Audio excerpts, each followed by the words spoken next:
orang 17 tahun pergi pelesiran ke Australia ame temennya, terus ngilang kagak ade jejak, biar udah diadain pencarian secara luas.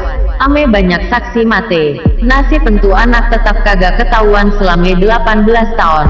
Waktu nih misteri akhirnya keungkap, atuh faktenya ngejutin nongol di depan mate. Polisi sebenarnya udah ngedapetin semua fakta yang dibutuhin buat mengungkap nih kasus dalam beberapa hari doang.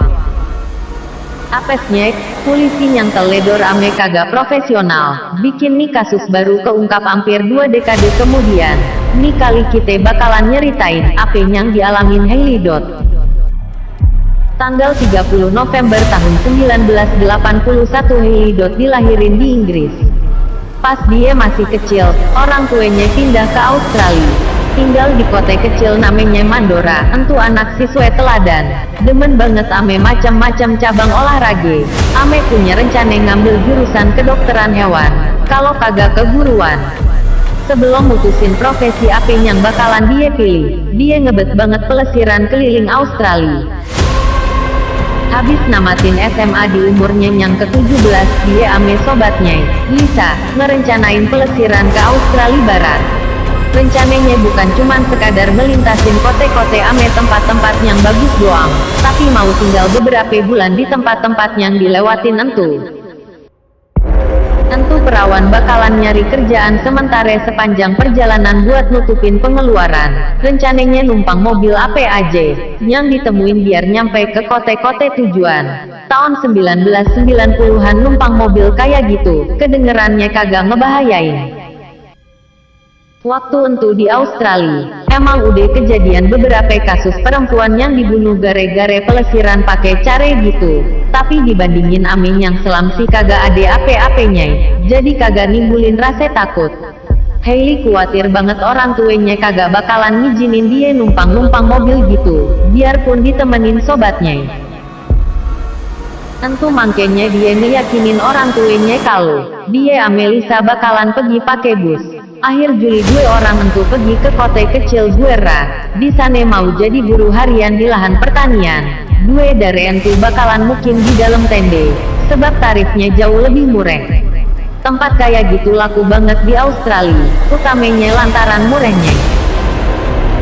Beberapa hari sebelum mulai kerja, Hailey kepengen ngabisin sisa waktu luangnya buat ngunjungin lahan pertanian keluarga temennya yang jaraknya 200 km. Dia rencananya numpang mobil aja, tapi Lisa keberatan kalau temennya itu pergi sendirian. Hailey maksa aja, dia ngeyakinin temennya kalau kagak ada yang perlu dikhawatirin. Dia janji cuman beberapa hari doang di sana. Lisa malah terus ngasih pisau lipat buat melindungi diri ame duit receh, supaya sobatnya itu bisa nelpon dia dari telepon umum. Abis pamitan, Hailey pergi sekitar jam 8 pagi. Keluarga temennya itu udah nungguin, tapi dia kagak nongol-nongol, lantaran khawatir terus nelpon emaknya Hailey buat mabarin hal entu. Tentu perempuan khawatir banget anaknya ngalamin musibah, jadi dia langsung ngubungin polisi. Hal pertama yang dia lakuin, ngubungin nomor panggilan darurat terus ngejelasin situasinya. Abis ngedengerin penjelasan entu perempuan, operator ngerasa kagak ada yang gawat, terus ngasih saran supaya ngelaporin ke kantor polisi yang dekat. Detektif mulain pencarian Hailey, merekonstruksi kronologi kejadiannya. Hal yang pertama dilakuin, ngedatengin lokasi perkemahan di mana Lisa lagi mukim. Lisa kepukul banget dengar kabar, sobatnya entu kagak kunjung nyampe di tempat tujuan. Lisa bisa ngasih keterangan yang lengkap ke polisi. Dia ngegambarin secara akurat semua pakaian ame perhiasan yang dipakai Hailey entu ari, bahkan bikin gambar sketsa anting yang baru dibeli terus dipakai. Lisa ame Hailey belinya beberapa hari sebelumnya di toko pernak-pernik, harganya murah aja. Waktu untuk kagak kebayang ame dia, kalau anting entu yang bakalan jadi kunci buat mengungkap kasus temennya yang hilang gitu aja. Terus detektif nyebarin informasi hilangnya Hailey Dot lengkap ame deskripsinya. Biar belum genap 18 tahun, Hailey kelihatan lebih muda, tingginya 152 cm, beratnya sekitar 40 kg. Polisi berhasil nemuin lokasi saksi pertama, dia sopir truk yang ngasih tumpangan buat Hailey entu ari. Katanya, entu anak ngetok kaca truknya di pom bensin, minta tumpangan ke Mora, kote kecil deket lahan pertanian yang dia tuju. Entu sopir mau pergi ke kote lainnya, tapi dia mau ngasih tumpangan separuh jalan. Dia nurunin entu anak di perapatan deket kote Asangera, yang jaraknya 50 km dari Mora. Dia kudu masuk ke jalan kampung, kata entu laki-laki. Hei semangat banget waktu ngobrol-ngobrol selama perjalanan. Dia ngomongin soal perjalanannya, lantaran entu anak bilang kalau dia hampir-hampir kehabisan duit. Entu supir ngasih $15 buat beli makanan. Entu supir juga ngasih nomor telepon, supaya entu anak bisa ngubungin kalau entar baliknya perlu tumpangan lagi. Abis entu detektif neringe beberapa panggilan telepon lagi dari warga yang udah lihat entu anak di sekitaran wilayah entu. Dari keterangan para saksi mate, polisi punya kesimpulan kalau entu anak udah jalan kaki sepanjang jalan raya Northwest ke Mora. Kayaknya Hei kagak nemuin supir pun di pom bensin yang mau ngasih tumpangan. Lantaran entu, dia terus jalan kaki nyusurin jalan raya sambil nyari tumpangan. Dari keterangan atu laki-laki saksi lainnya, dia ngasih tumpangan buat entu anak sampai ke ujung jalan raya Gonderdu. Abis entu anak jalan kaki, saksi lainnya perempuan yang waktu entu lagi nyetir mobilnya nyusurin jalan raya. Dia papasan ame Hei. Waktu entu dia lihat entu anak baru aja turun dari mobil terus jalan kaki ke arah Mora. Polisi udah ngedapetin keterangan lebih dari 10 saksi, terus nyimpulin kalau entu anak terakhir kalinya kelihatan sekitar jam 12 siang di jalan raya Northwest sekitar 50 km dari Mora. Atu saksi lagi babe-babe yang belum lihat Hei. Tapi entu babe ngasih hasil pengamatannya yang nunjukin kejanggalan ke polisi. Waktu entu dia minggirin mobilnya di jalan raya Northwest, sebab mesinnya overheating. Kagak lama kemudian dia dengar suara anjing ngegonggong yang diikutin suara jeritan perempuan yang ngagetin banget. Dia kagak bisa lihat sumber entu suara, bisa aja lantaran jaraknya cukup jauh. Jalan raya Northwest melintasin wilayah luas yang kagak ada penghuninya, dimana suara kayak gitu kedengeran aneh banget. Biarpun udah dibekelin ame semua keterangan entu, aksi polisi ngungkap entu kasus dari awal udah ngecewain. Kepala detektif Eddie Rowe mutusin kudu nemuin mayat entu anak, bukannya mikirin kemungkinan entu anak masih hidup. Tapi manajemen kepolisian ngelarang ngadain investigasi semacam gitu. Buat polisi kagak cukup petunjuk yang ngebantu ngedapetin jejak entu anak, jadi polisi ngadain pencarian orang yang punya potensi nyulik. Dalam waktu singkat polisi mampu mengidentifikasi beberapa belas orang yang pantas dicurigain yang tinggal di entu wilayah, tapi akhirnya fokus ke 3 orang laki-laki, yang atu guru sekolahan, atunya lagi tukang kebon, ame yang ketiga tinggal kagak jauh dari lokasi Henry hilang. Pas diinterogasi semua tersangka entu ngaku kagak punya salah, ame ngasih alibi masing-masing. Polisi kagak bisa mastiin nentu orang bertiga salah apa kagak, soalnya belum ada bukti yang kuat. Kagak lama kemudian situasinya berubah dramatis. Polisi didatengin ame tetangga dari orang yang dicurigain ame polisi. Tersangka entu namanya Francis, umurnya 43 tahun, tukang kebun sekolahan. Entu saksi ngasih keterangan ke polisi kalau di hari hilangnya Hei, Francis minjem mobilnya buat belanja di Mora. Sepulangnya belanja, entu saksi lihat ada kerusakan di dalam mobilnya, kenop lampu sennya patah ame dashboardnya ada bekas benturan. Dia kagak sempet nanyain soal entu. Francis langsung balik bawa belanjaannya naik motornya. Buat polisi ini cerita kedengeran janggal, jadi polisi nginterogasi Francis sekali lagi. Dia bilang kalau waktu hilangnya entu anak dia ada di kota yang puluhan kilometer jauhnya dari TKP. Dia bilang, sepulang belanja entu hari dia langsung pergi ke kota Perth naik motornya, tapi dia kagak sampai ke tempat tujuan. Di perjalanan entu hari dia ngebut banget sampai ngelebihin batas kecepatan, terus ngalamin kecelakaan serius yang nyebabin dia kudu dirawat di rumah sakit. Informasi yang didapat tentu cukup buat detektif buat nanyain atu pertanyaan yang logis, mau kemana dia sebenarnya ampe gaspol gitu. Keterangan entu laki-laki kedengerannya janggal, jadi polisi ngajuin surat izin penggeledahan rumahnya. Polisi ngadain penggeledahan entu rumah, tapi kagak bisa nemuin bukti yang potensial. Polisi juga ngegeledah mobil yang dipinjam ame Francis entu Ari, ngambil sarung joknya, supaya bisa diteliti di laboratorium ame pare ahli. Sayangnya, entu semua kagak ngasih hasil ape-ape, terus Francis kepaksa dibebasin lagi. Kagak lama kemudian dia pindah ke sisi lain Australia, ke Queensland, lantaran detektif sejauh entu kagak berhasil ngedapetin bukti baru, entu kasus kepaksa masuk ke laci. Biar gitu juga polisi kagak nyerah buat ngedapetin saksi ame bukti yang baru buat melanjutin investigasi, tapi kagak kunjung berhasil. Kondisi kagak berubah selama 8 tahun penuh, sampai akhirnya si Francis balik lagi ke pemantauan polisi di tahun 2007, waktu dia tinggal di pondok kecil di pedalaman Outback. Tentu pagi sepasang laki bini yang tinggal di seberang rumahnya si Francis, lagi duduk di teras rumah. Beberapa lama kemudian entu laki bini nyaksiin kejadian yang nakutin banget. Ada perempuan yang telanjang bulet lari ke arah entu laki bini. Kepalanya belepotan darah. Dia minta tolong. Warga langsung aja ngehubungin polisi. Entu perempuan bilang kalau dia nyari tumpangan malam sebelumnya. Ada babe-babe berhenti di depannya, nawarin tumpangan. Entu babe bilang kalau dia kudu pergi ke pom bensin buat ngisi bahan bakar mobilnya. Berdua naik entu mobil pergi ke pondok di tempat yang mencil banget. Entu babe nyuruh masuk, nawarin secangkir teh. Sialnya, entu perempuan miain aja, langsung aja entu babe nyerang. Abis berantem bentar, si babe ngikat korban. Selama beberapa jam kemudian, entu perempuan jadi korban penyiksaan. Entu babe ngejambak atu anting ampe jatuh, terus mungut entu anting. Pasti udah pade bisa nebak, entu babe adalah si Francis. Besok paginya entu korban nyadar, kalau talinya ngiket tangannya bisa dia lepasin. Jadi dia bisa aja ngelepasin semua iketannya, terus langsung lari keluar. Tapi dia cuman melonggarin tali iketannya, nunggu waktu yang tepat biar si pelaku pergi jauh dulu dari entu tempat.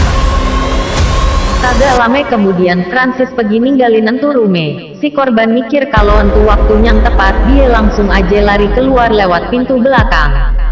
Sebelum dia kabur, dia buka liontinnya terus dilemparin ke bawah ranjang yang ada di situ. Dia kepikiran bisa aja polisi entarnya kagak bisa nemuin barang bukti yang nguatin apa yang bakalan dia ceritain.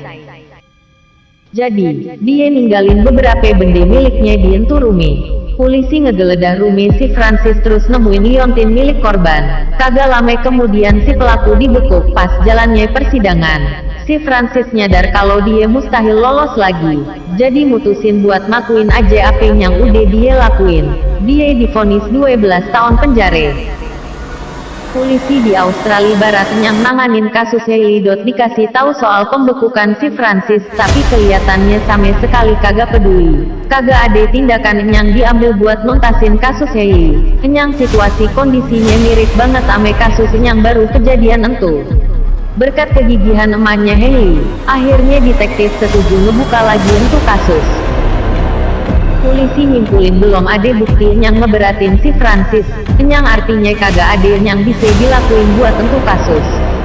Selama beberapa tahun, keluarganya Hailey ngebujuk polisi supaya ngadain investigasi yang lebih seksama, tapi polisi tetap aja ngotot udah ngerahin semua kekuatan.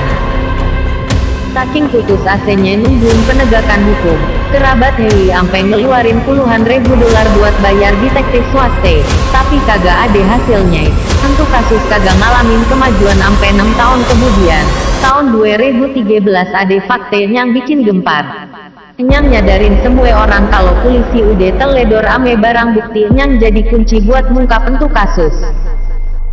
Ahli medis Tracy Hon ngarsipin permintaan pembukaan kembali investigasi kasus Hailey. Alasannya, lantaran sarung jok yang disita dari tetangga si Francis di tahun 1999 entu belum pernah dites DNA waktu pare ahli ngambil entu sarung jok ditemuin ada anting yang nyangkut di situ.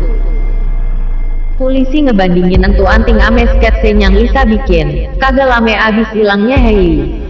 Detektif kaget banget lihat kesamaan ame yang dipakai Hailey waktu entu. Bukan entu doang, rambut orang juga ditemuin di entu sarung jok. Pare ahli bikin ekstrak sampel DNA dari entu rambut, yang nunjukin kecocokan ame DNA milik emaknya Hailey. Entu artinya hampir pasti milik Hailey. Tapi entu kagak 100% pasti. Yang bikin susah buat selekasnya nuntut si Francis. Abis tentu kabar nyampe ke media, gelombang kritik ditumpahin ke polisi. Lantaran selama 14 tahun entu barang bukti udah disimpan, polisi bener-bener kagak ingat. Tentu aja entu temuan langsung ngerubah jalannya entu kasus, kagak pakai lame detektif pergi ke sisi lain entu negara buat minterogasi si Francis sekali lagi. Waktu entu dia masih di penjara lantaran kasus penganiayaan ame perempuan yang dia lakuin di tahun 2007. Si Francis tetap ngotot keterangannya sama kayak keterangannya 14 tahun sebelumnya. Dia nolak kelibet, ngeyakinin polisi kalau dia lagi belanja di Mora waktu hilangnya Hailey. Interogasinya hampir 4 jam entu hasilnya ngeraguin.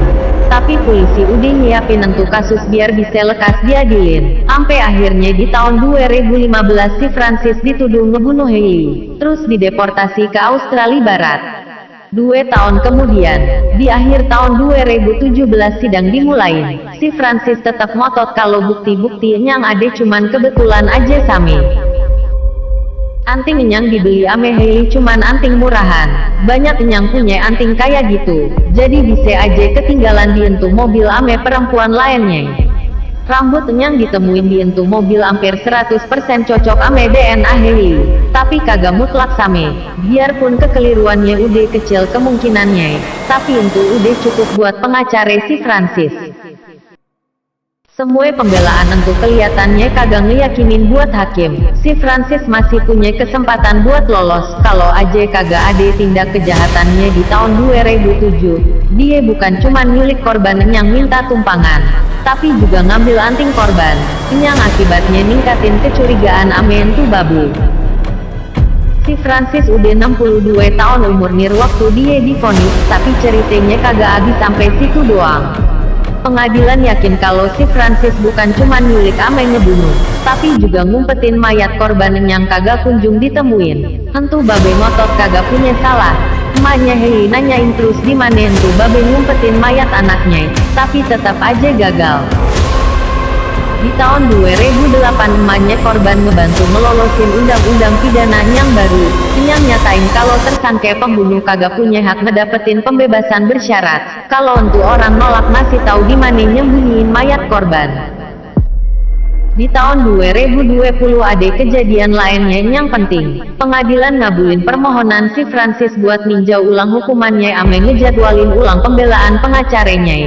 Yang nyoba ngeyakinin hakim kalau entu orang mustahil nyulik korban, di antara waktu perjalanannya ke Mora ame sepulangnya belanja. Pengadilan tetap yakin kalau entu bisa aja dilakuin ame dia. Apalagi kalau dia ngebut terus pergi naik motor ke park, anting ame entu rambut masuk ke daftar barang bukti yang ngeberatin dia. Tapi si Francis masih bisa ngerubah hukumannya. Pengadilan ngejatohin vonis bersalah buat pembunuhan yang kagak direncanain. Walhasil hukumannya dikurangin jadi 18 tahun penjara. Tapi untungnya, undang-undang pidana baru yang berlaku dari tahun 2018 tentu kagak lagi ngasih kesempatan buat pembebasan bersyarat, kalau si tersangka nolak buat nunjukin di mana dia ngumpetin mayat korban. Ada atu poin penting dari ini kasus yang terus bikin sibuk polisi ampe nih hari. Polisi yakin banyak yang udah jadi korban entu orang, juga kagak ada yang bisa nyelamatin diri. Selama bertahun-tahun nih orang gile bisa kapan aja ngejemput pare korban dari jalanan. Yang dialamin pare korban kemudian cuman si tersangka doang yang tahu. Atau kasus yang mirip banget adalah yang dialamin seorang perempuan di tahun 2005. Dia numpang ke kote, terus kagak ketahuan nasibnya. Detektif yang nanganin entu kasus yakin kalau si Francis yang nyulik, sebab dia kenal banget ame entu korban. Sayangnya kagak ada bukti sama sekali buat entu kasus. Kali-kali aja polisi bisa nemuin bukti baru lagi di gudang barang bukti beberapa tahun kemudian. Tapi hal entu udah kagak ngaruh ame si pelaku. Kalau aja polisi teliti waktu ngegeledah mobil yang dipakai si pelaku, dia tentu udah ditahan dari tahun 1999. Sekarang kita cuman bisa ngire-ngire berape nyawe yang udah jadi korban entu babe selama bertahun-tahun. Cepet atau lambat tentu misteri pasti keungkap, entu kasus ninggalin atu hal yang bisa bikin ngeri siapa aja. Tentu kita inget 3 orang tersangka di awal investigasi, termasuk si Francis. Salah seorangnya ngebunuh istrinya 5 bulan abis hilangnya Hailey. Seorang lagi yang jadi guru taunya pelaku penganiayaan anak paling kejam sepanjang sejarah Australia. Sayangnya waktu entu polisi belum mampu ngungkap entu kasus. Kalau abang, none, empo, eneng, kencang, kencing, enyak, babu, demen ame nih video, mohon dukungannya, tolong dikasih jempol, dibagiin, dikomentarin, ame di subscribe, biar aye tetap semangat bikin video ginian. Terima kasih banyak udah nyimak nih kisahnya teh ampe kelar.